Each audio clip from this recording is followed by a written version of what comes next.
Lord, please guide me always. Panginoon, maraming salamat na naman sa bagong araw na narito.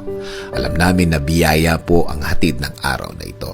Pagtitiwala at paniniwala po ang inyong bigay sa araw na ito.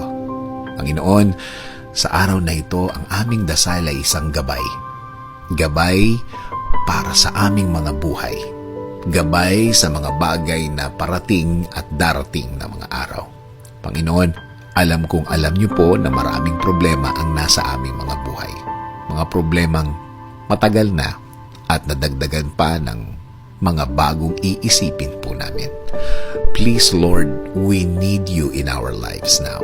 For us and for our family as well. Marami ang nasa aming mga buhay na hindi na namin alam kung ano ang gagawin at iisipin namin, Panginoon. Kung minsan, iniisip po namin kung paano namin ito matatakasan sa sobrang dami. Hindi na rin namin alam, Lord, kung saan kami babaling ng tingin dahil sa dami at bigat ng problemang nasa harap namin. Lord, we need your guidance. We need your presence in our lives. Turuan niyo po kami ng aming dapat gawin. Ipakita niyo po sa amin ng malinaw kung nasaan at saan kami pupunta, Panginoon. Inaamin po namin, Panginoon, na kami ngayon ay distracted at wala sa focus, kaya ganito ang aming pakiramdam. Ipakita niyo po sa amin ang right path at right way. Please clear our mind, Lord. At alam po namin na hindi kami mabibigo sa aming dasal dahil alam namin, Panginoon, na palagi po kayong nakabantay sa amin.